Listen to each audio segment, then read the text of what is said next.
ennaku nga nnyo emabega waliwo omuntu eyapositinga nga munyampi ne mu accent nga munyampi era n'ategeeza nti Lumbuye yawedde edda okukwatibwa otyo baamumaze edda mu nnaku nga 4 emabega era Lumbuye mu nnaku ze zimu ezo n'ateekayo akatambi ng'alaze nti amaze ennaku nga 8 nga tali ku mutimbagano era ng'akakasa nti sayidi ze eyo si birungi nga kiraga nti waliwo abamuyigga okubeera ng'akwatibwa nga bwe tukimanyi nti gavumenti ya Turkey eri ku bunkenke nga Muhoozi Kainerugaba ayagala okukozesa omukisa ogw'okubeera nti oba bajja eno okufuna contracts kati ng'ez'okuzimba standard gauge railway n'endala ng'ogyeko ezo mbu ze babadde baba nazo mu Somalia mbu nga bakwatagana kakati ndowooza wano mu Uganda ndowooza ziri zali tasobola kubakwasa bulungi kubanga si yali fanda sente ziva walala naye kati wano mu Uganda ng'ayagala okubakwasa nga bonoga nti omukadde akwasiza ku mmere ye nti bamuwe Lumbuye kubanga ayitiridde okusobola ebyama bya gavumenti byo bye bayita okwogera gavumenti amafuukuule naye gye buvuddeko baatukakasa nti ebintu byayogera bituufu tibeewuunya gy'abijja mbu kubanga information eba ntuufu nabo bennyini ebyenda ne bibatokota nti information yagiggyeewa kakati Lumbuye ennaku nga 4 mabega yajja n'apositinga obutambi buno bwe siyagala kutwala lightly kubanga bagamba nti munnange ekijja omanyi kikola ki kinyaga bitono ate wali omukka tewabula muliro nti yali yakomentinga bw'ati ng'ayogera ku nsonga ey'okuba nti nno ali mu bulabe bw'omukera mu makina mukuba essimu yange teriiko ati mundaba ngeze ensi yonna nti banzise kiddamu bw'omukera ku makya nga musindika message olunaku lulamba nnaku 2 nga siriko omanyi nti banzise that is it yagadde okyogera public nensi entegeere lw'omukera ne mukuba essimu yange oba ennaku 2 nga temundaba ku manyi nti banzise ekyo njagadde kuba saagala kufa wano nga sitegeezeza nsi kutegeera ngamba n'ennaku 2 musindika message mukuba essimu siriko omanyi nti bakoze eki banzise okunzika ne babuulirawo munyamba ne muzza omulambo gwange ettanda ne munziika ne mubula olunaku lulamba ennaku 2 mukuba essimu yange sina gwenzira mumanya nti bakoze eki banzise ate sitya kufa kubanga kuno ku nsi boneddeko gye ndaga simanyi oba eriyo emirimu bateri mirembe sikimanyi ekyo sikimanyi naye sijja kuva ku kyendiko kubanga ntiisibwa naye mumala ennaku 2 oba 3 nga temusize mu message basi mumanyi nti banzise naye sigenda kuva ku nsonga ekyo kyonkyogedde kamumanyiwo munyamba ne mukola ekisoboka ne muzza omulambo gwange wa ettanda kiwambire munziikayo ne si leero ne bwogeza n'okuba essimu yange oba otaddeko message okumala ennaku 2 obantumpulira manya nti bakoze eki banzise yanzise mumumanyi akozeseza nkola ki mujja gitegeera ebyange byogera kati munsiza nkola esiyaale nekyokola okimanyi ne mutabalo gye mukola mukimanyi kisinga kunyiiza nakumalako mirembe nga nze omuntu bw'oyita omuntu basinga gwe bayita ddalingizi waabwe nti mukulembeze waabwe so nga ate si mukulembeze waabwe n'otuulako ku mmeeza n'agamba nti ekintu kino tutuule tusoowagane ate tuddemu tutuule emirembe nga ye ekizibu kyabwe kyakugjawo omuntu oyo abafuukidde ekizibu ekintu ekyo kimalako emirembe nandibadde sijja kukola vidiyo eno naye kimalako emirembe ng'omuntu solution yakola ki yakutta atutta tumumanyi tagenda kendeeza mu kutta akyalina bamulya mu ngalo abalowooza nti ebikola bigenda mu maaso tumuwaayiriza tetulina kye tuwaayiriza buli kimu nja kimanya kati okusookera nejja lusooka obbeetondera mwenna nti maze ennaku almost 8 nga siraba ku mutimbagano guno olw'ebizibu byagala wanyina okweggala nina okusomooza kwempitamu nganza omuntu wano wentudde bingi nnyo sijja birangulula kuno nenjala baga nti nina okusomozebwa kwempitamu era ngengenda kusaba naawe bonna be nali nsabye okuba nti muteeka buli kimu ekisoboka okuba nti nva wano babibudde muteeke mujja neetaaga okuvaano with immediate effect saagala nfune buzibu ate mugambe singa twamuyamba singa twakola tutya singa twakola tutya go ina ina possible way esobola okunzija wano nga tuli munyampi seetaaga munyampi nkusaba mwena possible way mwena possible means esobola okunzija wano please nkusaba saagala mudde uganda musajja yafudde tetwategedde singa twamanya mwaye bannayuganda mwine ekizibu kimu mwagala nnyo abafudde ddali muntu omulamu ekyo kyobuzavigidde ebbanga ddene nnyo oyinza okuba olina ekizibu oyo tasobola nokukubira akasimu nokuwaayo ekyennyanja nokuwayo ki ne bw'ofa asobola okugula sanduku ya bukadde 3 asobola okuwa buwaka miliyoni 2 asobola okutwala okuziika okukona n'akweteeka n'akusasulira ng'alinga ng'asanyusa nti oyo afudde tumuwoyi naye nga tebambi bannayuganda twagala nnyo okunyolera wamu n'abantu kale ngenda basaba omuntu yenna ali eyo ng'olina engeri yonna esoboka please contact me nga toli munyampi ekirungi ojja kujja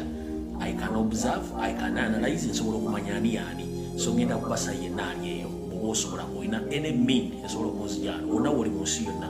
please kikole saagala mwejjuse ebisinga obwensi ngenda birambulula kuba ensonga zonna zitegeezaako abantu abamu nimutegere kati ze ennaku 8 ze mbadde nga sikola n'ebintu byenengera ebitambula ebijja byonna mbira bulungi nnyo naye njagadde obategeeza mutegere ensonga eyo yensobola lwaki mbadde sikola video zino ne kino ngenda kibagamba nayo kibeere mu kutegeera kwammwe. Hillside View Apartments bano balina ebisulo wali ejjanyi ku kyaki ku Entebbe Road bw'otuuka Namulanda kitendeka jansi buuza ejjanyi ku kyaki yewa ekubira Namulanda nakugamba nti likutuusa bulungi kuba lya koolaasi bulungi eri Namulanda. Balina bano balina wifi tevaako amasannyalaze tegavaako ate nga ne transport n'ennamba ng'ogijja wano ku Uganda at large wabwereere transport wabwereere ng'ennamba ogijja wano ku Uganda at large kuva ku airport. Maintenance Palace bantu boogerako mu ngeri ey'obukugu bwe balina mu sola era ng'abantu bangi beegulidde sola olw'amasannyalaze wano e Uganda gaafuuka ekizibu. Gwe ne bw'oba oyagala kwakisa kyalo kiramba ate nga bakola emirimu mu Uganda yonna era ogenda okwogera nabo bali mu Bindi bali Luddawa bali Kapchora bali kugambi buli wamu ne Karamojja yonna babeerayo nga bateekayo ziso balina ttiimu ez'enjawulo ezibuna eggwanga. Kakati bano balina ebyamazzi n'ebyamasannyalaze byonna kubanga n'oba oyagala ebyamasannyalaze still oba installing era babikola so bakwasa ekizimbe kyo oleme kutawaana mu nsonga ezo ne bakimaintaininga. Okay. Amora Beauty bano bo balwanyisa nkanyanya balina shea butter ali organic wegulire ku shea butter aba Amora Beauty yonna gy'oli mu nsi yonna basobola okutuusaako. Dr. Kigwagwa oyo ye ennamba ye njikuwa wano bw'oyita ku nnamba yange ey'esembyayo 73 awo Dr. Kigwagwa oba ojja kwogera naye abajja kuwa eddagala. Eddagala lyonna aligabye era awonyeza abantu endwadde omuli kansa n'obulwadde bwaffe n'endwadde endala nnyingi zaawonyeza abantu. Kale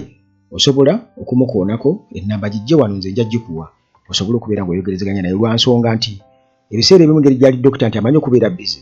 yensonga lwaki njagala ennamba ogijje wano saki that bw'onzirira nti dokita simuwuliza nsobola nze okumufuna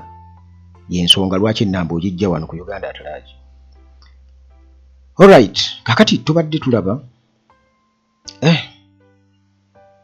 bannange ekyomukisa omulungi nti olunaku nga lumu emabega oba lumu n'ekitundu kati oba ennaku nga 2 simanyi ddi wono owulirira mboozi eno naye nga Lumbuye yakomyewo ate yakomyewo era kitegeeza nti yabadde tannababira kubeera nti obuzibu kitegeeza bwali tebunaba kubeera nga bumutuukako era tebunnamutuukako nti nalinze ndabe addamu okukomawo okumutimbagano kubanga yali amaze ennaku 8 taliiko bwe yakomawo yayogera ebyo naye ekyomukisa omulungi nti yakomyewo olunaku nga lumu emabega oba lumu n'ekitundu kati wenjogerera essaawa zino wakati wano Uganda zino ziri essaawa 12 oba kitundu ez'okumakya. Kakati ensonga eyo bwegamba ereesa obunkenke bw'amaanyi era nze kye neeraliikiriramu bw'agamba nti nno omuntu yenna asobola omuggyaawo ate nga tukimanyi bulungi nnyo nti abaamu mu passport kubanga ekimulemezza eyo okuva mu nsi eyo eya Turkey nti embassy ya Uganda side zeeyo baamu mu passport. Atuukayo passport ye yaggwako ndowooza, kati bw'atuukayo okugikolako ebyetaagisa tebakkiriza, baagala abeera awo banoonya engeri gye bamunyigamu nga bakyateesaganya, bakyateeka pressure ku gavumenti ya Turkey mutuwe. Kakati kitegeeza nti era mu ngeri y'emu abantu abamwetoolodde bangi mu kitundu w'abeera bambega bangi abamuliko, sente z'omusolo zigenda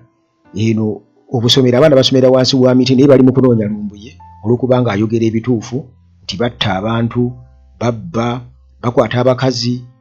buli kimu akyogera, basodomayizinga abasajja ate nga babikola. Batta bannayuganda, babatungulamu amaaso, babawaggoonya ne zibalya, babayisamu zi drill mu magumba. Kati byonna biri exposed kubanga n'abantu abazenga bafa era zenga alabula ate era ne bafa. Wano yagamba nti mama Janet mulwadde, baganya netendendera kwakananga ate si mulwadde n'okutuusa kati bagamba nti yasimbayo kituuke. Kakati ebintu ng'ebyo bibaleetera nti ani amubulidde information eyo. Kati n'olw'ensonga eyo nsuubira okubanga ate era abayinza okwefrontinga nti basobola okumuyamba era be banyampi tebasobola okuteekawo kati avenues ti kakati tugambe tumugirire bwe tuti akole bw'ati. Kati waliwo ensi ezimu ng'ennyonyi bwe kuteekawo n'ekola stop over nti basobola okukuggyako ne bakubuzaawo kuba eggwanga erya Isirayiri lyayinoonyeeko omuntu eyo mu nsi zino oba Mexico wansi eyo mu abo abaali bakoze ebikolobero bye baali baagala ne bamuziza ne bamukukusa paka mu Isirayiri era ne bamukola ki ne bamutta. Kakati ebintu ng'ebyo nawa ne Uganda ne Rwanda nawulirako oba yajja muntu Dubai mu UAE eyo. Kati kisobokera ddala era okwegendeza kuba kw'amaanyi nnyo awo nti ebiseera ebimu kati wano ng'e Uganda kyokutwala banze kati ng'amasimu gano ag'e Uganda oli akukubira nze ndi bodaboda nvugira Kasubi ne Uganda atalagi. Kakati ensonga eno soka n'akuteeminga ndowooza n'olowooza nti munno nnyo kukakkana njagala kusisinkana, baagala okusisinkana. Mubuuza nkusisinkaneko ki? Nze siri muvuzi wa bodaboda, nze ebyange birala okitegeera. Leka nkusisinkaneko omuvuzi wa bodaboda nkusasule naye ate onsisinkane nze atali munnabyabufuzi nti ndi politician mbututeese ku ki byenjogera byebyo. Kale kwegamba basala amagezi gonna okulaba nga bakola ki nga bakusisinkana okitegeera nti kyobulanga nze njogera nnyo n'abantu abali ebweru n'okusinga abali wano Uganda. Abali ebweru era nabo still nti oyinza okulaba baani gw'osisinkana si buli omu. Waliwo omwami wano omu mukwano gwange, in fact nannyini Hillside View Apartments, kireka ndowooza yajja Uganda emirundi obanga 3 ena. Uganda atalagi tusisinkane twogere naye nga nze nti okumusisinkana paka twasisinkana ne nganda omusajja talina buzibu ono. Kale okwekengera kuba kw'amaanyi kubanga n'omuntu asobola okuva ebweru ng'ayogera naawe ng'ali bweru. Ate na wano Uganda mulimu abafere nga bakubira ku nnamba nga z'ebweru gwe ngolooza oyogera n'omuntu ali mu Amerika ng'ennamba ekulaga ya Amerika gye kukubira naye ng'ali wano Uganda. Wano weebiri e Uganda. Kale si byangu nga bw'obitegeera si byangu, obulabe bw'amaanyi nnyo era kuno kuba bakuyita batya kutunda mwoyo nga ki naye nga Mukama Katonda yakuba. Kale katumusabire lumbuye kubanga tetujja kugamba kubanga okubeera ku alert 24/7 ng'okimanyi oyiggibwa si kintu kyangu. Katumusabire aleme kugwa mu mbi z'abanyampi.